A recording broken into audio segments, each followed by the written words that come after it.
pessoal, boa tarde a todos. Meu nome é Lucas Lag, sou responsável aqui na XP pelos setores de bens de capital, mineração, siderurgia e papel e celulose.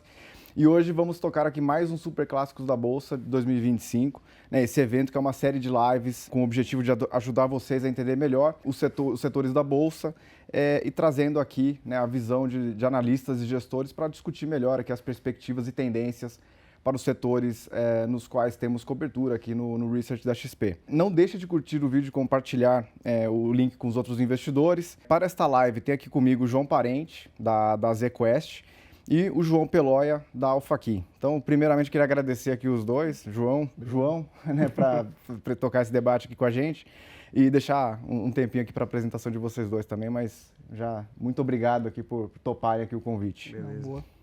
Começando aqui do meu lado, eu me chamo João Vitor Parente, sou engenheiro de formação, estou no mercado há 5 anos, hoje eu trabalho na ZQuest e lá eu fico responsável pela cobertura dos setores de energia elétrica, saneamento, bens de capital, que inclui Marco Polo, Embraer, GPS, ele também acaba enquadrando nesse grupo, e também eu vejo as companhias aéreas e as rodovias. Beleza, primeiro, obrigado aí pelo LAG, XP, pelo convite. Muito legal estar aqui falando um pouco sobre o setor. Falando um pouco sobre mim, eu sou o João Pedro, da AlphaKey. Eu estou no mercado há uns 4 anos, agora, fazendo 4 anos agora, na cobertura de bens de capital, bens industriais, transportes, tudo nesse meio, logística, infraestrutura e cobrindo também um pouco de agricultura. Então, acho que vai ser um papo legal aqui para a gente falar do setor. Boa. Assim, acho que antes de a gente começar o debate aqui em relação às empresas do setor, só passando um pouco do que é o setor de bens de capital, né? Por conceito, um bem de capital pode se referir a máquinas e equipamentos utilizados para a produção de outros bens ou serviços, né? Então, no fim, a gente está falando aqui de uma ala, né, da economia brasileira que é de extrema importância, de extrema relevância, que no fim acaba sendo o setor industrial, né, da economia. Se a gente pegar as empresas listadas, né, e pensando também na cobertura que a gente tem aqui no Research da XP, a gente está falando aqui de empresas como a WEG, empresas como a Embraer, né, Marco Polo, Randon, que o João Parente comentou, Tupi, OSP, Fras-le, Kepler Weber, né, outras empresas que também não fazem parte da cobertura, como Mali Metal Leve, Home, Schultz, ali, diversas empresas, né, que compõem o setor industrial, e o que a gente quer trazer aqui é justamente uma discussão e um debate para você entender melhor como funciona a indústria, o setor, que parâmetros que a gente olha para analisar as companhias listadas, as ações, né, e entender onde que tem mais oportunidade e onde também estão os desafios aqui das principais empresas que compõem aqui o setor de bens de capital. Então, assim, para começar o debate, eu queria começar justamente por esse ponto do processo de análise, né? No fim, assim, existe um padrão ali, né, quando a gente vai analisar uma empresa, né, uma ação, mas também existem as suas particularidades, né?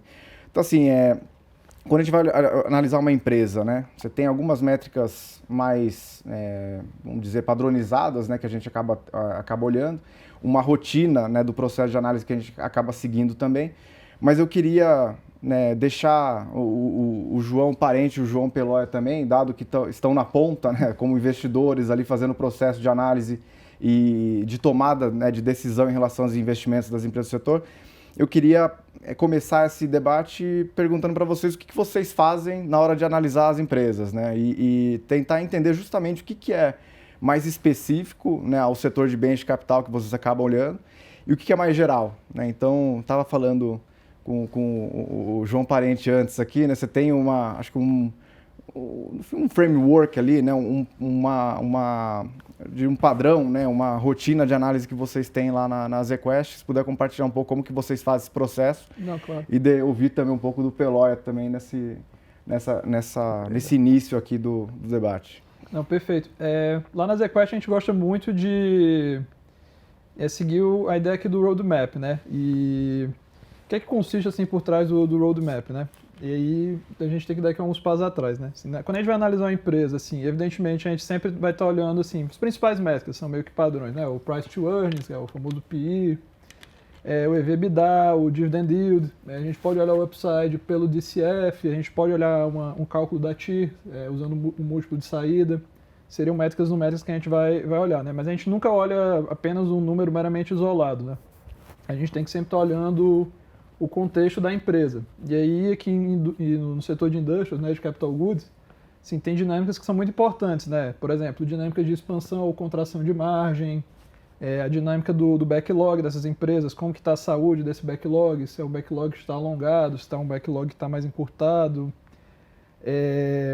A gente olha também como é que está a competição nessa indústria, se as empresas estão fazendo adição de capacidade ou se está tendo uma maior... se a capacidade está constante, a competição também. Outro fator que é muito importante que a gente também gosta de olhar seria o pricing power, né? Um poder de precificação, a capacidade que essa empresa tem de repassar no seu preço, seus custos, etc. Então, é um conjunto de coisas, né? E a partir desse conjunto de informações, a gente traça o nosso roadmap para estar sempre analisando, né? Vendo se a nossa tese está aderente com as nossas expectativas, e se não, por quê. E a partir disso daí, a gente conseguir, né? Ter liberdade para poder tomar nossas decisões, de assim, eventualmente comprar, aumentar a nossa posição, até mesmo vender.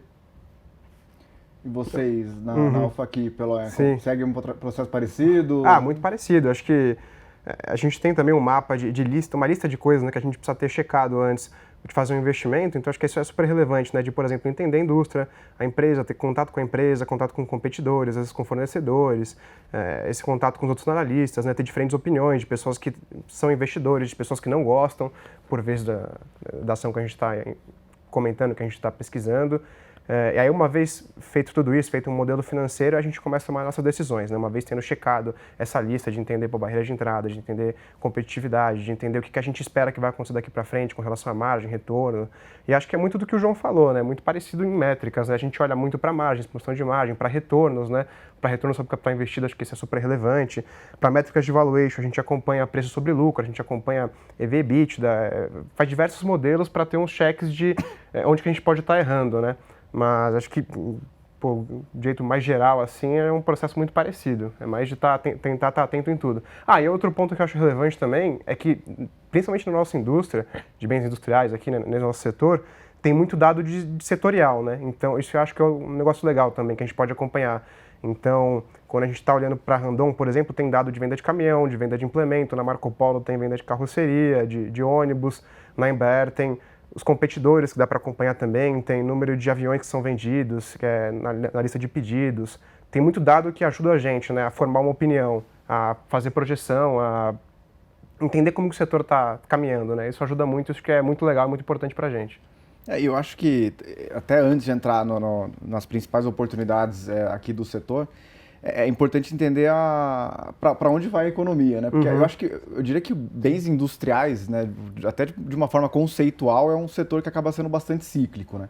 Então, quando a economia está caminhando para um processo de expansão, para um processo de crescimento maior, até porque a economia também é bastante cíclica, né? Você tem um período ali em que esse setor pode performar melhor ou pior, né? Então, em contextos de desaceleração econômica, normalmente, né, a formação de capital fixo acaba sendo prejudicada, né? E aí as empresas do setor industrial acabam sendo prejudicadas seguindo essa tendência macroeconômica. E uma diferença que eu acho que também é importante aqui quando a gente olha para o setor de bens de capital, né, e principalmente para as empresas listadas em bolsa, é que você tem uma diferença entre exposição geográfica, né? Se a gente pegar a Randon, por exemplo, que o Peloia comentou, ela tem uma exposição maior ao mercado doméstico. Uma Kepler Weber tem uma exposição grande ao mercado doméstico. Se a gente for para uma Embraer, aí já tem uma exposição grande a mercados externos, né? Principalmente ali Estados Unidos, alguns outros mercados.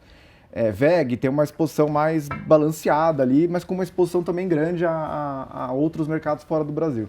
Então, o que eu queria perguntar aqui, para começar com o João Parente, é em relação a essa visão macroeconômica, né? Porque dependendo do viés, né, que a gestora, ou que o analista, ou que o gestor tem em relação à visão macroeconômica, se o Brasil vai melhor do que os Estados Unidos, se os Estados Unidos vai melhor que o Brasil, isso acaba influenciando, né, na decisão de tomada de investimento.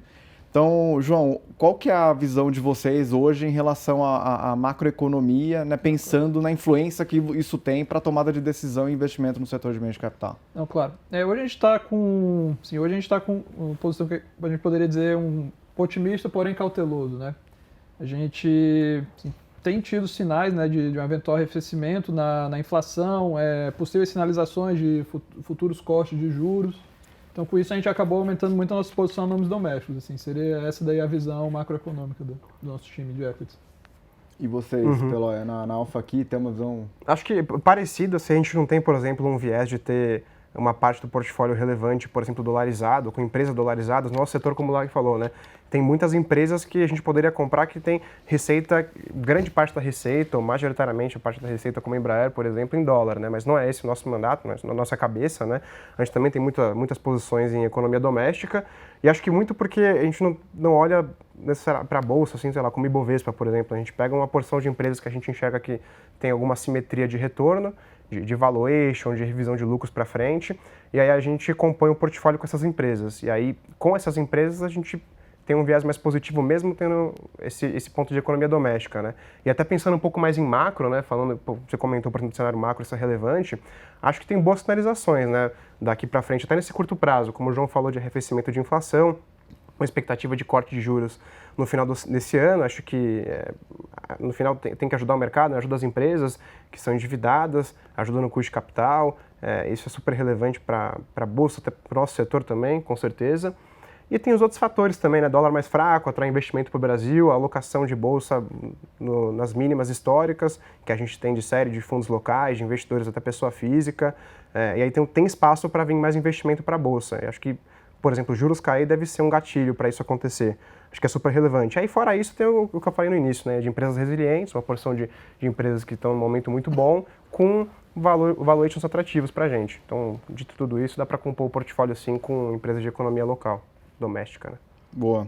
Eu diria que, assim, é um exercício que a gente também, né, como analista que passa uma recomendação, né, para os investidores aqui em relação às empresas do setor, eu me coloco, né, como alguém que tem uma visão parecida com vocês dois, né? Tanto que a nossa preferência aqui, né, como XP no setor de bens de capital acaba sendo a Marco Polo, devido a, enfim, uma série de fatores que eu vou deixar o João Parente, o João Peloia explicarem melhor. Acho que é melhor vocês ouvirem deles do que de mim, mas eu diria que é uma visão parecida, né? No fim, a gente tem essa visão mais cautelosa, porém otimista em relação ao macro doméstico. E aí a gente acaba colocando, né, como preferência um nome que se beneficia desse cenário doméstico, macroeconômico, né, numa trajetória melhor, que seria a Marco Polo, mas com uma mitigação de risco devido a alguns fatores que a gente vai passar em mais detalhe. Mas essa é a nossa opinião, né, e essa é a nossa preferência aqui, mas eu queria ouvir agora do Peloia, começar pelo Peloia, né, qual que é, dentro do setor de bens de capital, a maior oportunidade que vocês enxergam na Alpha aqui, e onde vocês enxergam perspectivas melhores ali em relação ao potencial, né, de valorização das ações daqui para frente. Sim, não, beleza. Acho que a gente vai falar mais no detalhe depois, mas adiantando aqui, a gente gosta de Randon, a gente tem Randon no portfólio, é uma empresa que a gente tem investido. A gente acha que tem oportunidade de revisão de lucro, de percepção de valor por parte dos investidores em cima da Randon. A gente gosta também de Marco Polo, a gente vai falar mais depois também, acho que concordo com tudo que o Lag falou, um ótimo posicionamento da Marco Polo. Dá pra gente falar também de outras empresas, né? A gente acompanha o resto do setor, então poderia falar que, por exemplo, uma empresa que a gente está acompanhando bastante agora, a gente está olhando bastante para a IOSP para entender geração de caixa lá. O que é potencial de geração de caixa, dado que é uma empresa muito alavancada, é muito relevante isso para a empresa, né? Mas tem algumas coisas que estão acontecendo lá no negócio, tem problemas de venda de veículos pesados nos Estados Unidos, de veículos leves na Europa, enfim. Acho que tem essas discussões em todas as empresas, né? Mas só dando um adianto aqui, acho que para a gente é mais essas aí, né? Randon, Marco Polo e as outras também têm oportunidade, que dá para a gente falar mais. Do nosso lado, a gente tem preferência hoje por Marco Polo. A gente vê uma simetria ainda boa na empresa e é um ativo que a gente vê com bastante qualidade. Então, por esse motivo, é a posição que nós temos hoje, assim, dentro do setor. Então, eu diria que estamos todos alinhados aqui entre os três. Assim, acho que Marco Polo e Randon, com certeza a gente vai passar em mais detalhes, mas eu queria puxar a discussão aqui. Hoje eu colocaria como principal nome do setor, pelo menos em tamanho de valor de mercado, né, que seria a WEG. Eu não sei quanto a vocês dois aí, mas WEG, na minha experiência como analista, talvez seja uma das companhias mais complexas que eu já tive a oportunidade de analisar. Né? Complexa tanto a nível de produto, né? Porque tem um portfólio extremamente diversificado. Né? Ela vende, né? É tradicionalmente conhecida ali como um dos principais fabricantes aqui no Brasil de motores industriais elétricos. Né, mas ela não vende só motor, né? Você tem o negócio ali de transformador, vende redutor, inversor, gerador, tem compensador síncrono, tem kits fotovoltaicos, aerogeradores, que está desenvolvendo novas plataformas agora. Tintas e vernizes, motores comerciais. Acho que dá para te passar uns 3 super clássicos da Bolsa aqui falando do portfólio de produto da WEG. Mas ela também tem um perfil bastante diversificado em relação a geografias. Né? Tem ali uma parcela relevante da receita que é faturada aqui no Brasil, mas também tem uma relevância grande nos Estados Unidos, no mercado europeu, África do Sul, China, outros mercados asiáticos e, enfim, tem um perfil extremamente diversificado. Além disso, né, um fator que também é sempre visto como eu não quero dizer preocupação, mas como um ponto de interrogação, é o nível de valuation da companhia. Né? Então, o João Parente e o Pelóia comentaram aqui da métrica de preço-lucro, né, que no fim é o valor de mercado da companhia dividido pela expectativa de lucro, né, de um ano para frente, né, que mede de uma forma quantitativa e relativa, né, esse valor de mercado da empresa pelo valor monetário de lucro que ela gera.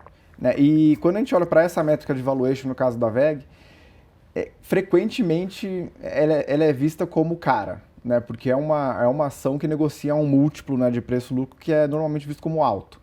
Então, assim, eu queria começar aqui com o João Parente, né? Mas dado que é uma das empresas mais relevantes, eu diria não só do setor de bens de capital, mas uma das empresas mais relevantes da Bolsa hoje, sim.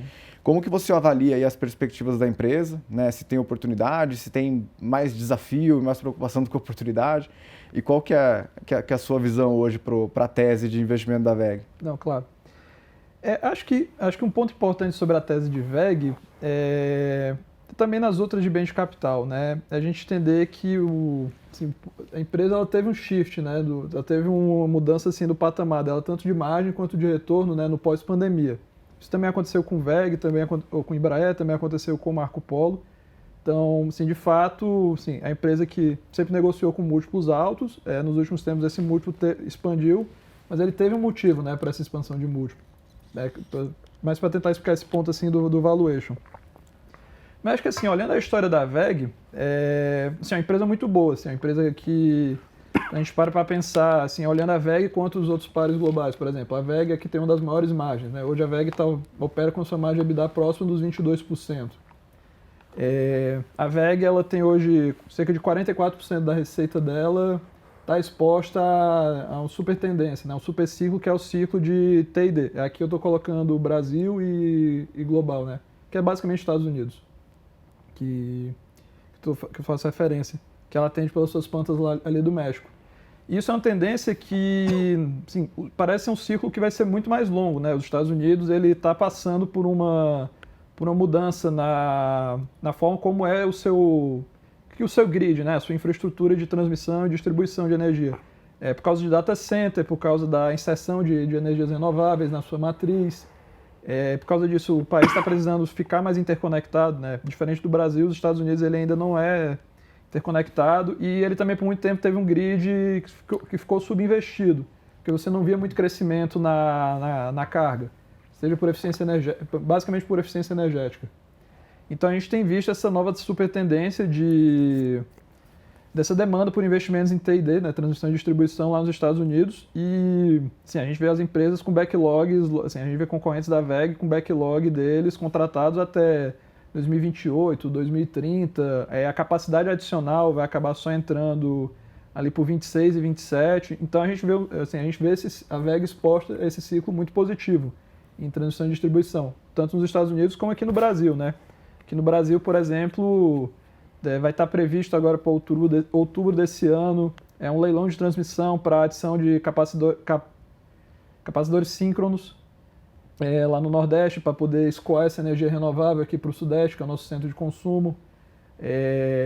ano que vem a gente tem expectativas de ter leilões de BESS, que são a Bateria Energy Storage System.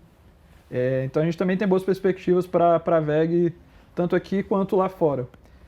Acho que outro ponto assim, positivo da VEG, que é um ponto assim, que não é muito falado, mas a VEG ela fez 41 M&As, né, de 2010 para cá. E a gente pega como referência o Danaher Business System, né, que ela pega essas empresas que ela adquire e aí começa a verticalizar. Por exemplo, a VEG ela é bastante verticalizada, né, que a gente vê lá nos VEG Days, que a gente pode visitar as fábricas, a gente vê o nível de verticalização. É uma empresa que tem muita cultura, busca por essa cultura de eficiência. Então, ela também replica esse modelo cultural nas empresas que ela tem adquirido. E bem, a VEG tem sofrido um pouco nos últimos resultados porque ela tem entregado margem, as margens dela têm comprimido nos últimos resultados. Mas eu acredito que muita parte dessa compressão de margem vem pelo mix, né? Ela tem tido ainda no seu mix de venda mais energia solar. E até quando a gente tenta olhar, como você falou, né? Um ponto que é muito difícil da VEG também é que a gente não consegue muito dado, que é muito produto, etc. Então a gente vai tentando pegar alguns dados lá nos demonstrativos financeiros. E aí acho que é na nota 30, né, que ele dá uma quebra ali por indústria, energia.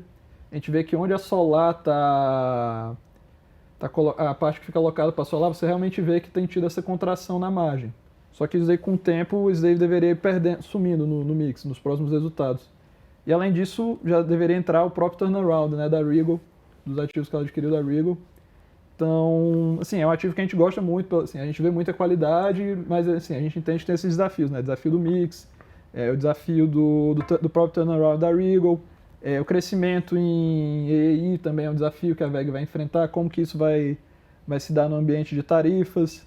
Então, acho que essa daí é um pouco da visão aqui sobre a VEG.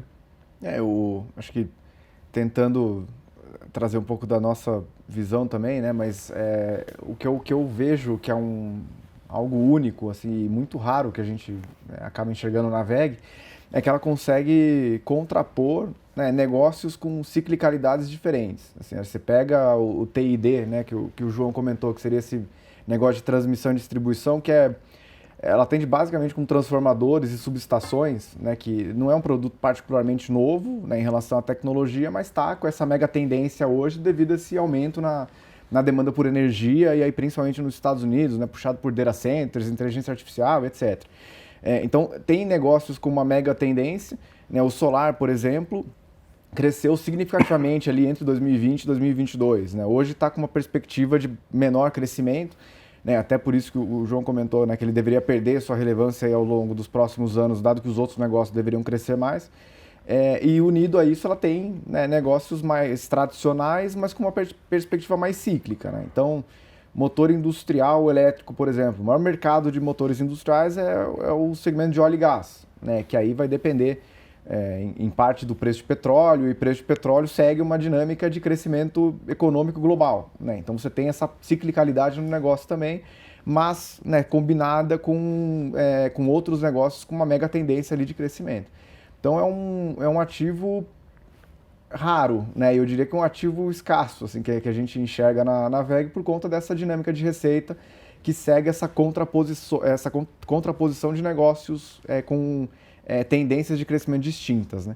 Peló, você tem algo a acrescentar aqui em relação à VEG que vocês acabam olhando, que contribui aí para a tese de vocês? Acho que a tese nossa é bem parecida com a do João, né, na Quest, de que a VEG é uma empresa excepcional. É uma empresa, como o Lager falou no começo da fala, uma das mais complexas de sinalizar. São muitos dados, muitos negócios, muitas geografias para acompanhar. Então é realmente bem complexo. Eu acho que a minha visão compartilha bastante com o João de curto prazo, de que nesse curto prazo de 2025, né, eu quero dizer 25 e 26, a VEG tem alguns desafios de crescimento. Né? Nesse primeiro TRI, por exemplo, acho que a empresa continua crescendo, né? Mas mais do que isso, acho que a expectativa para frente, né, de consenso, de analistas para frente, é de um crescimento um pouco menor do que a empresa apresentou nos últimos anos. Então, ordem de grandeza, nos últimos 10 anos, se não estou enganado, a VEG cresceu quase 20%, ano contra ano, né, em composto. Durante 10 anos é muita coisa, né? Isso de lucro. Então, acho que grande parte do prêmio de múltiplo, né, prêmio de valuation da VEG vem daí.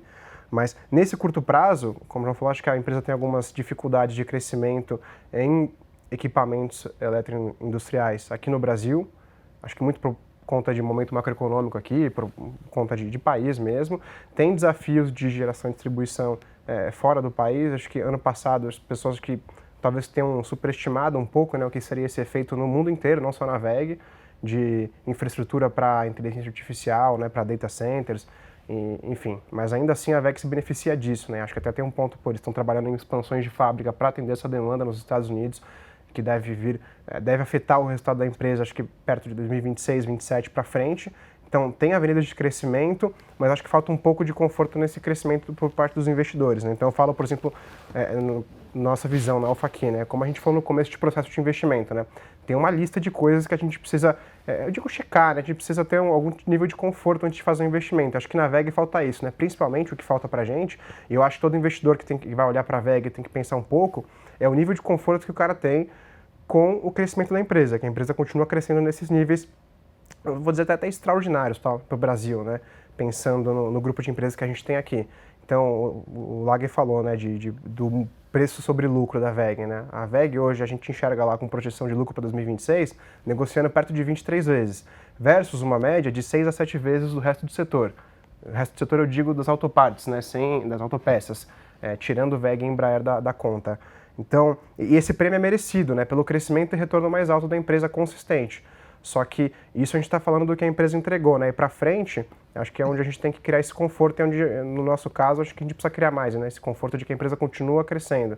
Mas, até olhando para o passado recente, por mais que o múltiplo seja alto, é mais baixo do que foi, talvez, nos últimos 2 anos, né? Quando a empresa negociou acima de 40 vezes.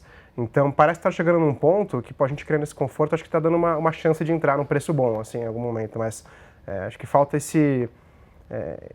essa parte final, né, de criar o conforto com o crescimento, nessas expansões, em todas as linhas de negócio, entender melhor o efeito do solar também, por exemplo, que o João falou, e aí acho que dá para tentar concluir assim, essa WEG, mas overall acho que é isso, a empresa é excepcional, se provaram há muito tempo e tem que entender melhor esse crescimento. Acho que essa questão do crescimento, né, assim, o pouco conforto, a baixa visibilidade e tal, assim, se a gente olhar o histórico, né, o que a gente vai chegar à conclusão é que entregaram, né? Sim, assim, sim. Que no fim você tinha baixa visibilidade desse crescimento, mas ele veio, né? Às vezes por fatores, né, que a gente não necessariamente tinha como mapear, né? Acho que câmbio no fim do dia foi um fator histórico que ajudou bastante no crescimento da WEG.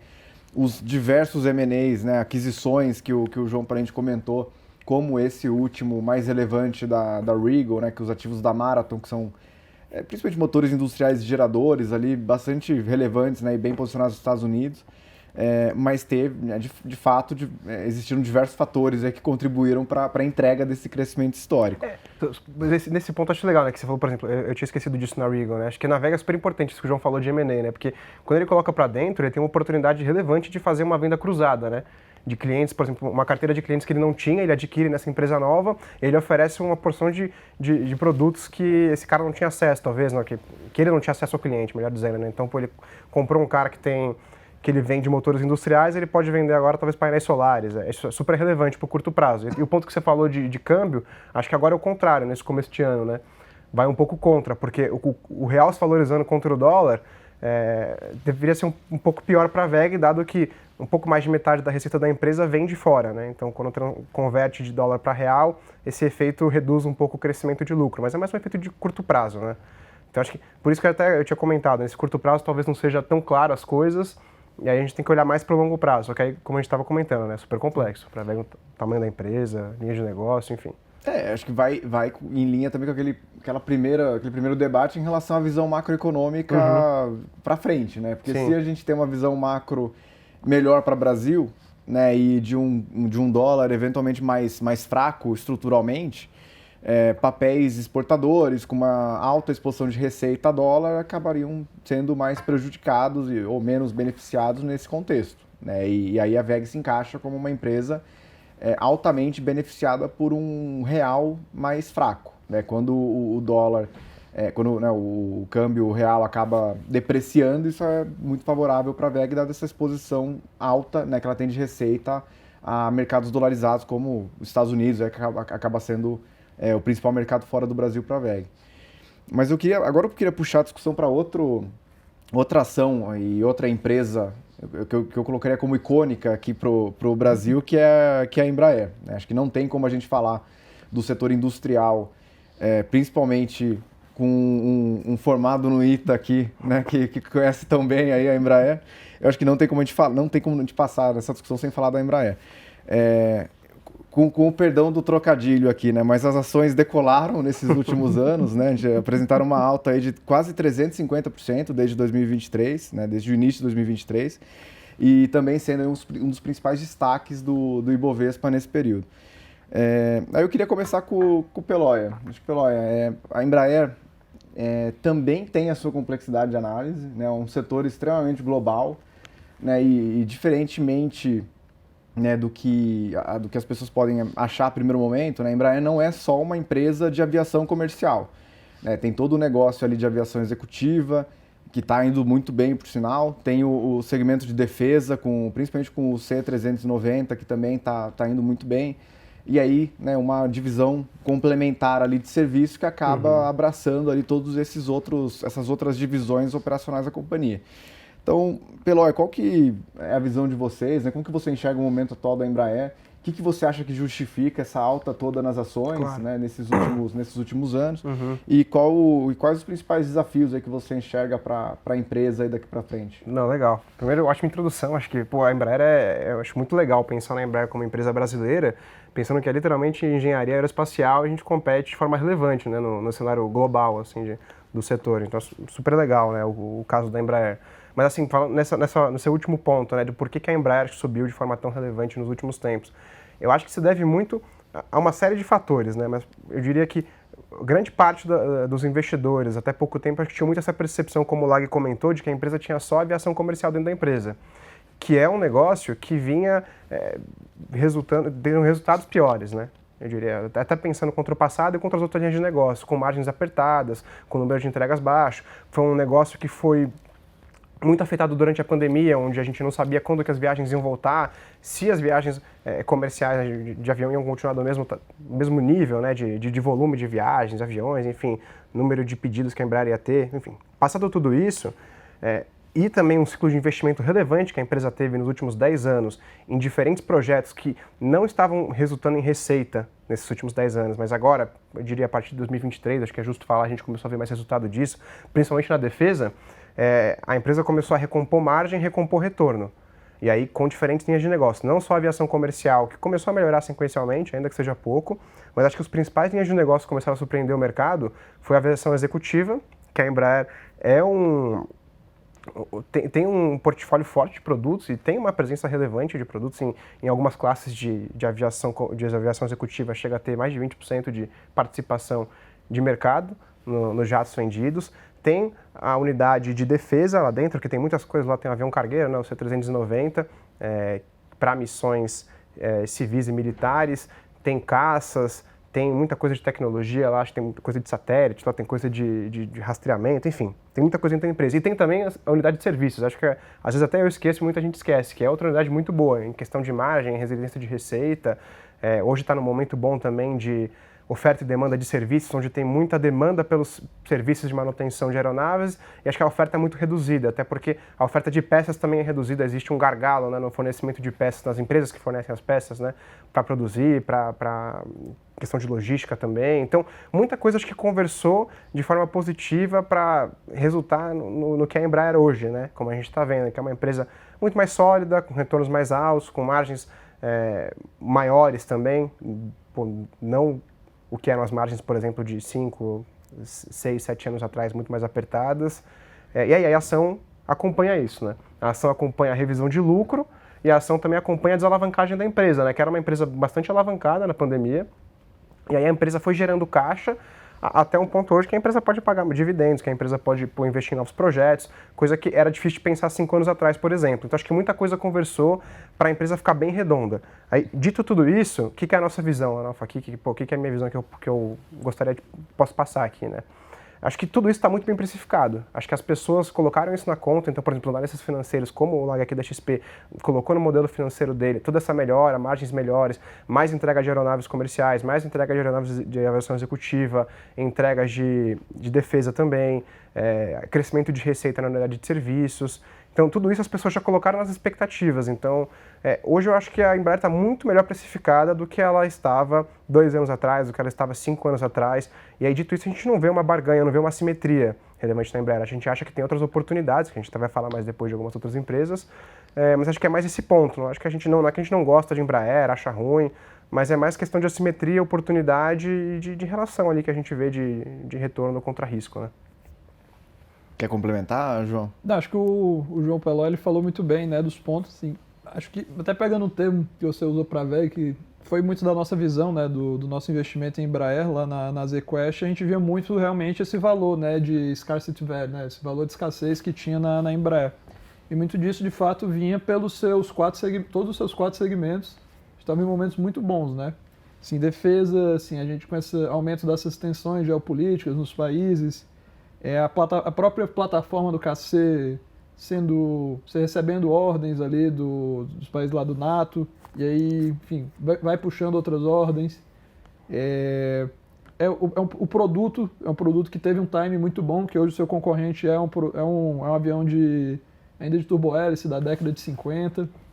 Então o KC, tem um anedótico assim, bobo, né? Mas o KC, por exemplo, ele tem banheiro. Assim, o Hércules não. Assim, pode parecer besteira, mas são esses tipos essa atenção com os detalhes, essa experiência que a Embraer trouxe da aviação comercial, para também colocar na defesa, isso ajuda bastante assim, na percepção do produto. Então, assim, você tem esse momento muito positivo na defesa, na aviação comercial, assim, você tem muita demanda hoje, assim, os voos voltaram e assim, a capacidade hoje de você produzir aeronaves está limitada, então isso... Você tem mais demanda por voo e você tem pouco supply de aeronave por causa do supply chain, como a rede de fornecedores como todo do setor que sofreram na pandemia. Então, ela também está com esse momento muito positivo na sua divisão. Executivo foi uma grata surpresa, isso era uma divisão que era pouco rentável no passado e com a pandemia isso mudou. Serviço de suporte também, né, na mesma linha que o João falou. Então a gente via muito desse valor de escassez, né? Isso foi se traduzindo assim, né, na sua expansão de resultado. Então, realmente, assim, seu EBITDA vem crescendo e a gente também tem perspectivas ainda do EBITDA continuar crescendo, um CAGR, assim, duplo dígito. A gente vê ainda a empresa entregando, sim, de fato, expansões de margem nos seus segmentos, exatamente por esse momento melhor. Então, enfim, assim, é uma empresa que a gente vê muita qualidade no ativo e ainda, de fato, vê esse valor escasso, né? E acho que um ponto que também foi muito importante na Embraer foi essa percepção de que ela não deveria ter tanto desconto assim para os seus pares globais, né? Exatamente por toda essa qualidade, por tudo que ela conseguiu comprovar agora nesse seu... Tá até no slide, né, que a empresa apresenta, né, o Harvest Period, esse período de colheita dela. Então, assim, é um ativo que a gente gosta muito, né? As dúvidas que a gente tem, assim, coisas a monitorar, seria realmente assim, o impacto dessas tarifas como isso pode afetar a empresa, né, dado que isso é a divisão de executiva, tem um backlog bastante contratado e é impactado por isso das tarifas, e eventualmente como que a recuperação judicial da Azul pode acabar afetando. E, claro, sempre está monitorando o risco de supply chain, etc. Como que estão as negociações das suas campanhas. Eu acho que tem expectativa nessa campanha da Polônia, que, enfim, a Embraer pode acabar... ela também tem procurado fazer algumas estratégias, né, meio que de bundle, assim, empacotar, né? Ela vender 2 com defesa. A gente viu notícias disso daí para a Índia também, por exemplo. Então, enfim, a gente ainda vê muita qualidade no ativo, mas é claro, tem esses riscos de curto prazo a serem monitorados. Perfeito. Falamos de VEG, falamos de Embraer, mas tem acho que outra ação aqui que a gente começou até indicando aqui como uma oportunidade, né, que também apresentou uma performance expressiva, aí, 280% desde 2023, entrando no Ibovespa recentemente, que é a Marco Polo. Né? Marco Polo, que é uma das nossas preferências aqui, até, né, também mencionada pelo Pelóia, pelo João Parente como oportunidades aqui dentro do setor. E essa eu queria começar com você, João, em relação a, acho que passar um pouco pelo panorama da Marco Polo hoje, né? Acho que é uma empresa que, não só pelo ciclo, né, que acabou tendo esse ponto de inflexão nos últimos anos e resultando nessa melhora operacional significativa da empresa, mas é uma companhia aí que também teve mudanças no lado micro, né, e fora, né, não necessariamente só em relação ao lado macroeconômico, que acabou ajudando bastante aí numa mudança de tendência, né, para a empresa, para o setor e posicionamento olhando para frente. Então, assim, o que você enxerga que ajudou, né, nessa performance tão positiva aí das ações e o que justifica ficar positivo ainda para frente na Marco Polo? Não, claro. Acho que primeiro, assim, só um anedótico, assim, olhando dados dos próprios documentos que a empresa lhe fornece, né? Assim, em 2019, a empresa tinha um ROI em torno de 9%. Hoje a gente olha os últimos resultados, né? O ROI está ali em torno dos seus 26% aqui, pegando um valor médio. Né? É o retorno sobre o patrimônio líquido ali, né? Então, de fato, alguma coisa aconteceu, né? Nesse período. Mas então, assim, tentando quebrar esses pontos, né? Assim, acho que primeiro... Assim, a Marco Polo, por muito tempo, foi um papel que, assim, acabou... Tinha muita essa percepção do ciclo. A indústria cíclica, a indústria, assim, empresa... Tem esses problemas de ser uma empresa cíclica, então... Ficou meio que de lado, não era tão bem coberta. Então, você teve muita revisão de earnings, você teve muita revisão das projeções financeiras, né, que os analistas tinham para essa empresa. E essa, assim, então, pela primeira pernada, assim, você de fato vai ter essa revisão nos seus números.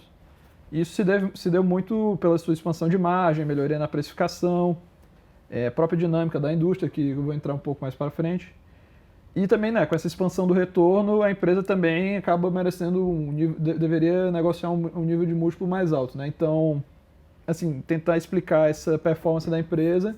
Eu acho que tem muito disso, assim, né, da revisão das perspectivas de lucros e vindo de expansão de margem, aumento de produção, etc. E também na revisão do próprio múltiplo. Agora, para tentar entender, né, os drivers, assim, o que é que tem levado a isso, assim, né? A empresa, assim, a gente teve a pandemia e nesse período da pandemia a frota de ônibus no Brasil como um todo envelheceu, né? A gente tem idade média ali entre 11 e 13 anos, acaba que segmento por segmento varia um pouco. Mas enfim, a gente tem uma indústria velha que tem necessidade de você ter que renovar assim, a idade da frota, você não pode ficar rodando com ônibus velho por lei mesmo, enforcement de lei, prover melhores serviços. Então você é forçado realmente a ter que renovar sua frota.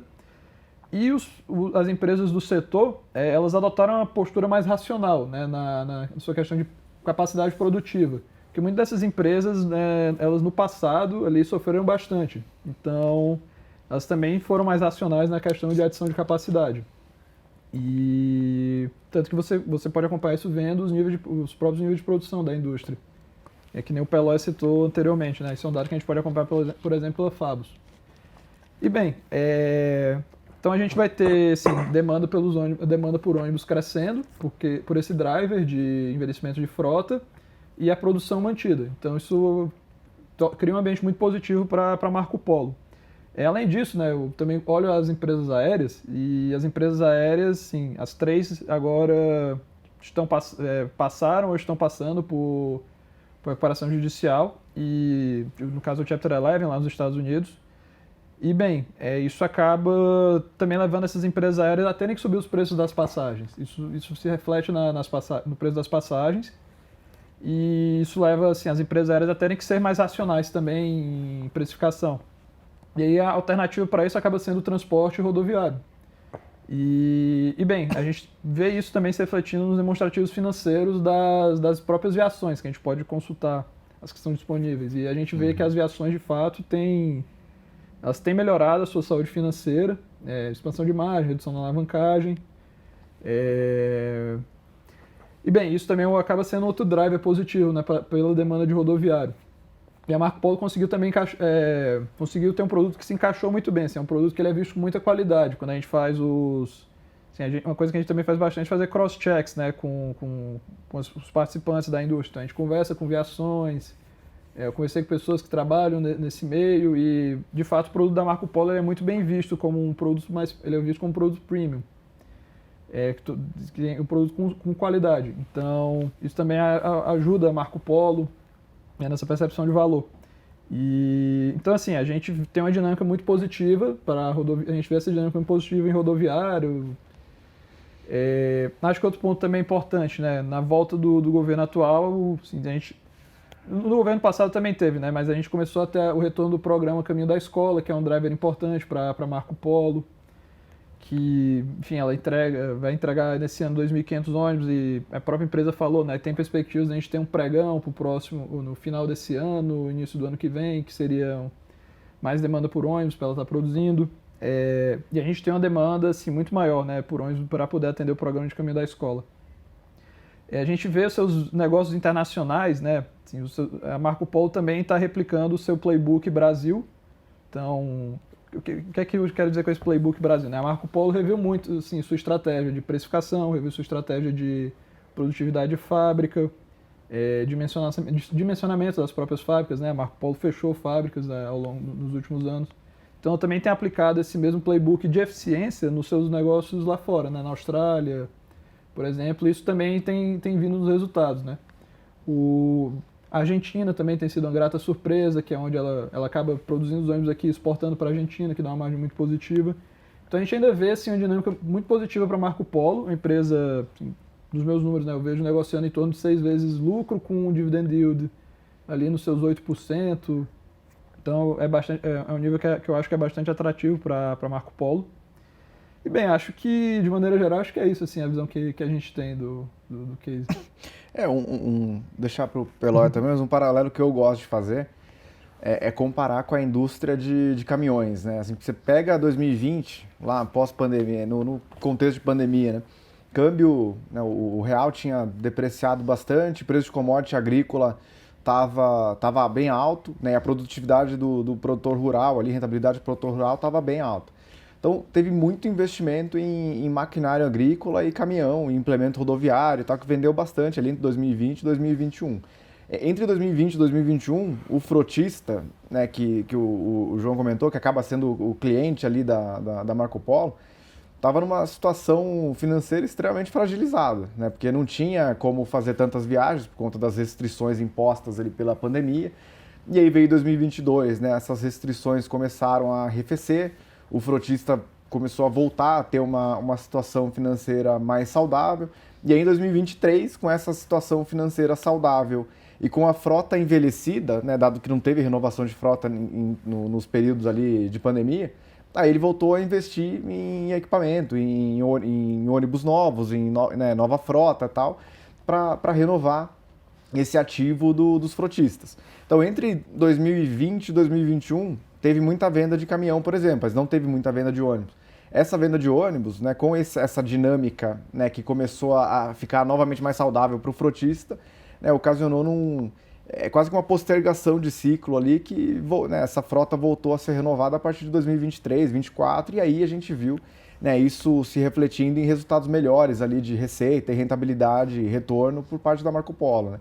Então acho que teve essa mudança de patamar, né? Muito por conta dessa demanda que foi represada pela pandemia e que ocasionou, né, nessa aceleração de renovação de frota que a gente viu, principalmente entre os anos de 2023 e 2024, que continua vendo aqui ao longo de 2025. Então é uma tese que a gente concorda com o João Parente aqui, acho que a gente tem números parecidos, a gente também vê algo na casa de 6 vezes, né, preço-lucro, comparado, né, base de referência aos 23 vezes lá da WEG.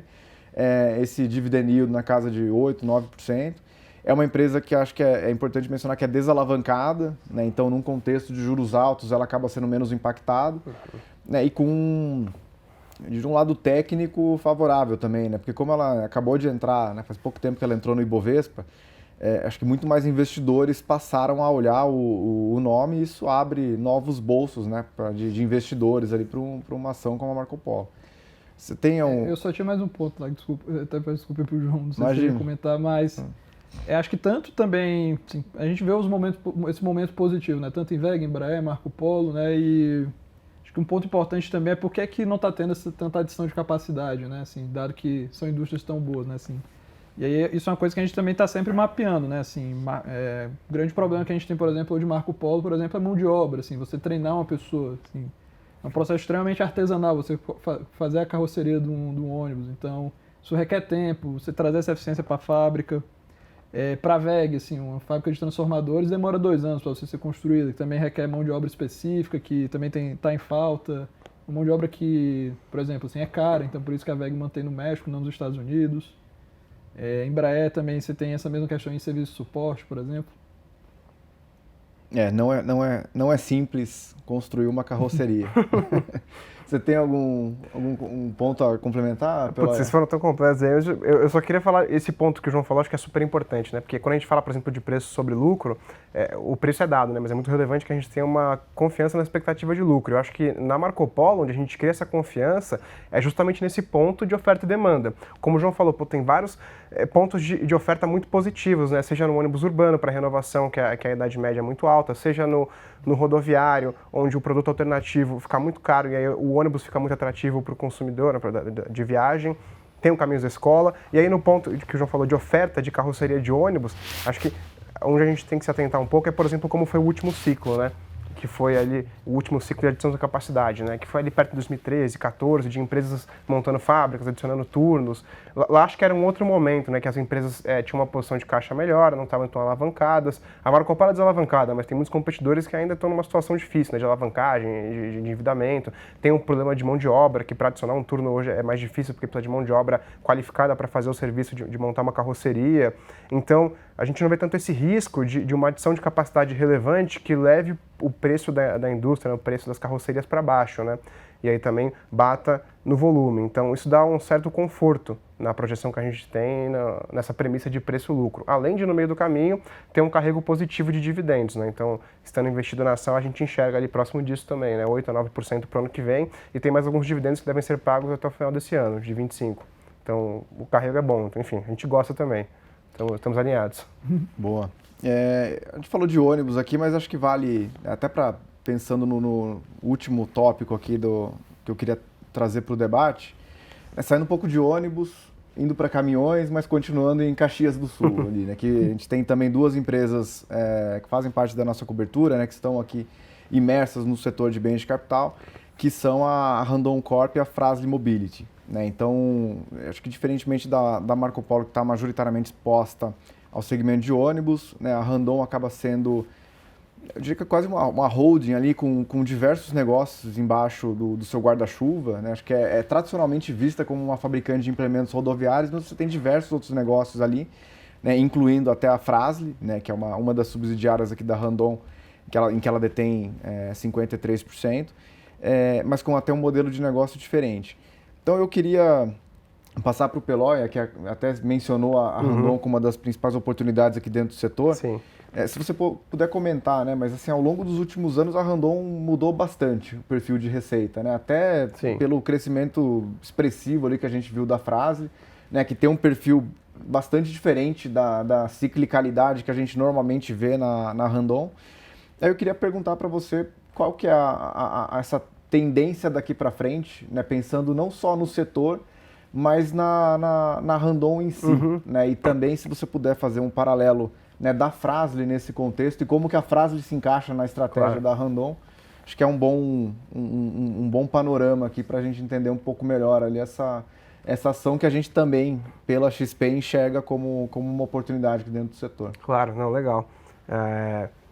Acho que esse ponto é interessante que o Lag falou de Caxias do Sul, né? Muitas empresas industriais no Sul, né? Acho que a Marco Polo e a Randon são 2 joias também aí que a gente tem, né? A gente gosta de Randon lá no fundo, aí acho que esse ponto que o Lag falou é super relevante, né? Eu acho que a Randon, ela é vista pelo mercado, pelas pessoas em geral, como o que a gente comentou que a Embraer era, né? O pessoal achava que a Embraer era só uma empresa de aviação comercial, e aí viram que tem outros negócios, e acho que a galera olha para a Randon hoje, os investidores, pessoa física, institucional, muita gente olha ainda como se fosse uma empresa só de implemento rodoviário, que é o que era a maior parte do resultado no passado. Então, 10 anos atrás, para ordem de grandeza, a participação de implemento rodoviário no lucro operacional era mais de 50%. Hoje é algo mais para 10% a 15%. Então ficou bem menos relevante, que é um negócio mais cíclico do que os outros e com uma margem mais apertada também. Acho que isso é importante deixar exposto, né? E a empresa hoje, né, dito isso, tem, acho que diria 3 unidades de negócio mais relevantes, tem outras unidades de negócio mais secundárias, talvez eu diria, versus as outras. E aí colocaria implemento rodoviário, que é basicamente o implemento que o caminhoneiro compra uma vez que ele compra o chassi de caminhão. Tem diferentes implementos no portfólio da Randon. Tem um negócio de autopeça, que a Randon vende peças para caminhões e para ônibus, né, para veículos pesados, para as montadoras, e uma parte menos relevante, né, para o mercado de reposição, mercado secundário. E aí tem a Fras-le lá dentro, que era uma empresa que ficava antes dentro da Randon, é uma empresa hoje listada, a Fras-le, que o foco é em reposição de veículos leves. Então, se eu não estou enganado, acho que reposição é uns 90% do negócio e veículos leves é mais de 75%, algo próximo disso. Então, acho que a Randon dividiu bem nessas divisões, em o que é pesados e o que é leves, né? E para falar um pouco de momento, né? Acho que o momento da Randon hoje é um pouco mais negativo no negócio de implementos rodoviários, principalmente porque a Randon tem um foco de venda de implemento na parte de agro, né, de agricultura, que aí é vender um implemento graneleiro, é vender um implemento para carregamento de commodities agrícolas, aí majoritariamente grãos, né, a gente pode falar. O que está acontecendo com esse mercado é que os clientes da Randon seguraram muita compra no ano passado e nesse ano. E além de ter uma competição relevante dentro do setor. Aí só para dar ordem de grandeza nos números, ano passado esse número de implementos rodoviários vendidos caiu, ordem de grandeza, acho que 30%, 40%, né, o próximo disso. E esse ano vem caindo 25%, até abril de 25%. Então é uma indústria que está sofrendo, e a Randon sofre isso na veia, né, sofre isso com preço menor e com menos volume. O que a gente enxerga hoje, né, para essa linha de negócio? A gente enxerga uma mudança nessa tendência, que é a Randon começar a vender mais implementos rodoviários, principalmente na segunda metade do ano para frente. Por quê? Nesse meio tempo em que a venda de implemento rodoviário caiu, as safras de commodities agrícolas, as safras de grãos, mais especificamente falando aqui de soja e milho, subiu, ordem de grandeza, 15%, né, nesse mesmo período. Então são mais grãos para menos caminhões, menos implementos, né, transportando esses grãos, e implementos mais velhos, né, então tem uma necessidade de reposição. Tem uma demanda reprimida dentro desse mercado. E aí, por que, por exemplo, a gente podia perguntar, por que a gente não consegue ver isso hoje, né? Eu acho que hoje a gente está passando por um efeito muito específico da indústria de agricultura aqui no Brasil, que é de uma estocagem relevante de soja nesse começo de ano. Então não teve muita comercialização. E acho que como o cliente da Randon, por exemplo, está endividado, é um cliente que tem mais essa dificuldade, com juros altos, por exemplo, de comprar um implemento, ele vai esperar ter o transporte garantido, por exemplo, para comprar um implemento, para comprar um caminhão, dado que até as próprias montadoras têm pronta entrega, né? Então ele não precisa pedir com muita antecedência. Então acho que a gente enxerga aqui, numa mudança de desestocagem da soja, né? Principalmente agora, mais para o meio do ano, que a gente vai ter uma safrinha de milho forte, então tem que trocar, né? Dado que não tem estoque relevante para as duas, tem que transportar a soja e estocar o milho, deveria ter um impacto positivo, na nossa visão, para a Randon. E aí a gente vê isso se carregando para o ano que vem também. Então, por exemplo, quando a gente comentou no começo da fala, né, eu falei de juros caindo no final do ano, né, nessa perspectiva. Isso deveria ser positivo em diversas pontas, né, um endividamento, custo de capital da empresa, mas nesse ponto também, né, do cliente da Randon, vendo juros menor, ter mais apetite para aumentar o número de pedidos dele. Então, nessa linha de implementos rodoviários, a gente vê essa inflexão positiva. E é isso que a gente está enxergando para a Randon. E aí, a reboque disso, vem a linha de autopeças, porque parte do que ele vende também depende de venda de caminhão, né? Como ele vende uma parte relevante, uns 80%, 85% para as montadoras, depende de venda de caminhão na ponta também. Então, com venda de caminhão mais forte, ele vende mais peça, então essas coisas andam juntas, né? Melhor dizendo. Então, hoje é um momento mais complicado para essas linhas de negócio, mas a gente tem uma perspectiva muito mais positiva no meio desse ano e final do ano que vem, por isso que a gente é comprado. E aí, na Fras-le, fazendo a correlação, a Randon é controladora da Fras-le, tem 52,7%, se eu não estou enganado, da Fras-le. A Fras-le é um negócio muito bom de reposição de veículos leves. Então, por exemplo, a gente, quando vai levar um carro na oficina, você vai trocar uma pastilha de freio, tem uma chance grande de a pastilha de freio ser da Fras-le, né? E aí esse é um negócio bom porque é um negócio muito recorrente de manutenção aqui no Brasil. E acho que isso se reflete nos números da empresa. A empresa vem crescendo em números extraordinários, assim, crescendo também 15%, 20% ano a ano, com retornos altos. E fez uma aquisição recente no México, da maior operadora também, maior produtora desse mesmo tipo de autopeça no México e distribuidora também.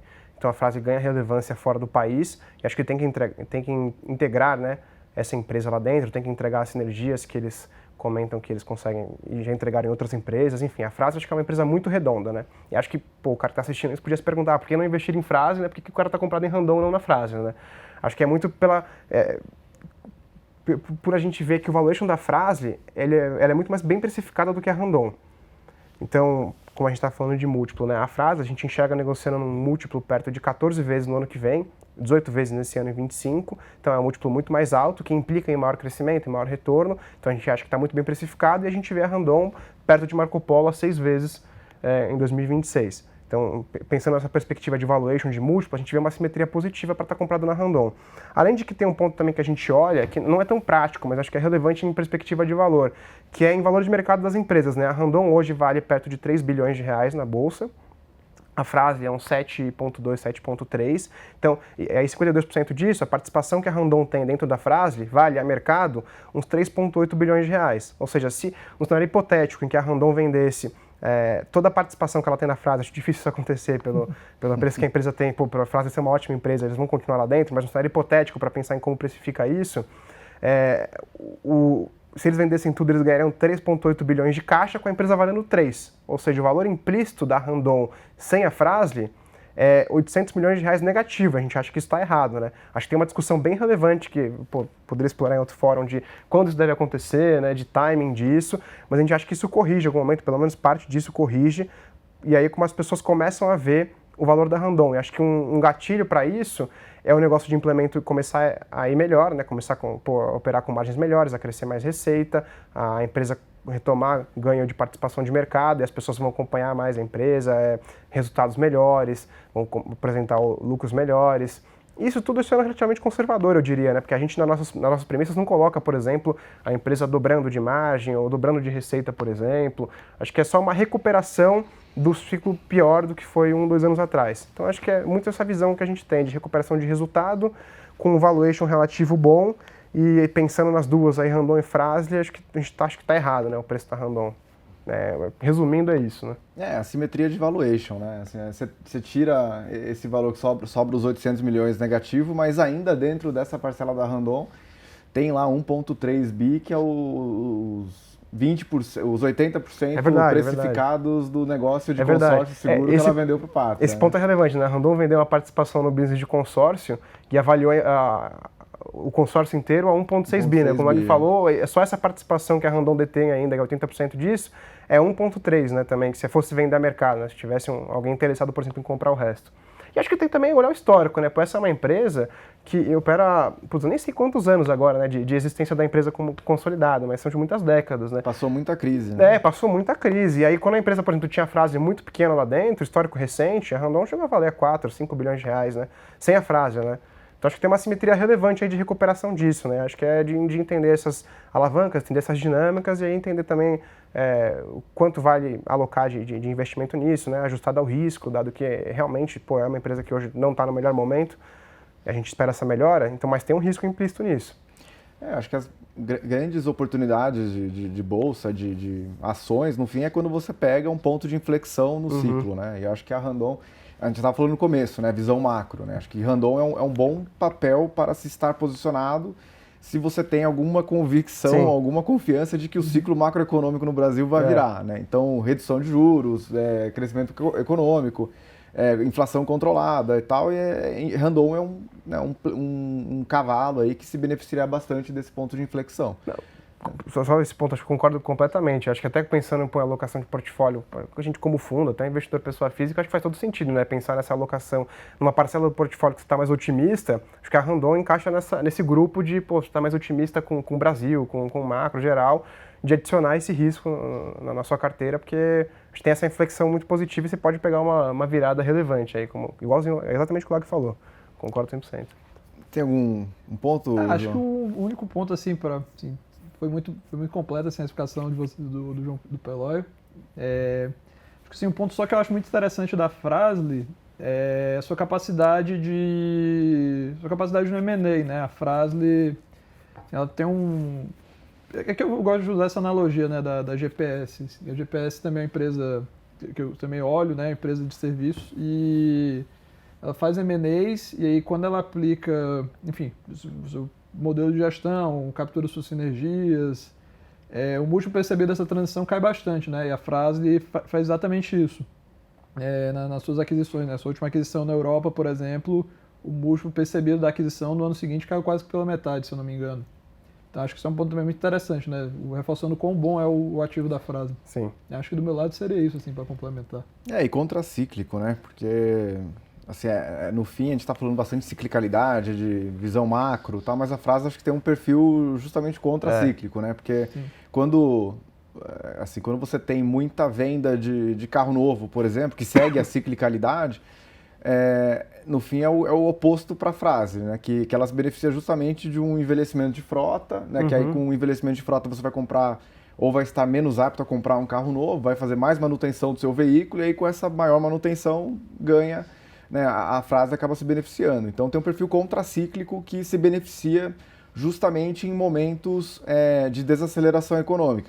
E quando a economia vira, né, quando você tem um ponto de inflexão, tem mais crescimento econômico, não necessariamente ela vai ser prejudicada, né, ela só vai ganhar menos. Né, mas é o que mostra, acho que o perfil altamente recorrente de receita que você comentou, né, e que traz essa mitigação de risco, né, para ciclo econômico. É até interessante, pensando, por exemplo, se acabasse hoje a venda de carro, vamos parar a frase, já teria aí pelo menos uns 20 anos, chutando aqui o número, né, tem que fazer uma conta na unha ali, de receita garantida, né, porque é a manutenção desses carros que sobrariam e continuariam rodando muito.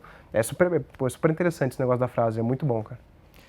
Legal, acho que a gente passou por bastante nome aqui, bastante empresas do setor, mas bom, a gente está se aproximando aqui ao fim da nossa live. Eu queria agradecer mais uma vez aqui ao João Parente da ZQuest, ao João Peloia da Alpha Key. Acho que muito bom o debate aqui para trazer, né, um pouco mais de detalhe aqui às empresas do setor. Antes de encerrar, eu queria deixar um tempo para palavras finais aqui de vocês dois. Para começar, João. Do meu lado, só gostaria de agradecer ao Lag pelo convite, também agradecer a XP por toda a parceria, agradecer ao Peloia também por que eu dividi aqui o quadro. E bem, também queria deixar aqui as redes sociais, se puder, que a ZQuest também está nas principais redes sociais, Instagram, YouTube, quem quiser acompanhar nosso trabalho. E acho que é isso, assim, do meu lado era isso, só agradecer também pela oportunidade. Não, legal. Eu queria agradecer também a oportunidade pro Lag, para a XP aqui também, em geral, assim como banco parceria, igual o João falou. A gente acessa muito material, muita coisa deles, ajuda pra caramba a gente.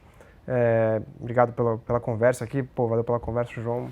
Muito legal falar do nosso setor, que a gente acompanha.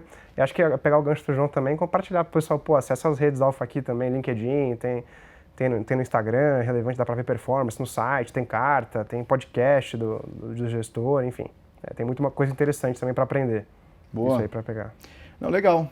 Então, acho que é isso, pessoal. A gente chegou ao fim aqui do Super Clássico da Bolsa aqui de 2025. Espero que as informações que trouxemos para vocês ajudem aí no entendimento do setor e na tomada de decisão, né, de investimento aqui nas empresas da indústria que a gente mencionou. Agradeço de novo aqui aos nossos convidados, né, e deixo o convite também para acessar o nosso canal do YouTube da XP, seguir o script aqui como os meus convidados, né? Mas se puderem acessar o nosso canal do YouTube da XP, a programação completa aqui está na descrição do vídeo e também está nas nossas redes sociais. Então não deixem também de acessar nosso portal, conteúdos.xpi.com.br, para mais análises e recomendações do nosso time de research, que a gente coloca tudo lá para deixar vocês, né, com todos os detalhes aí em relação à cobertura de bolsa que a gente tem na nossa equipe de análise. Então, muito obrigado e até a próxima.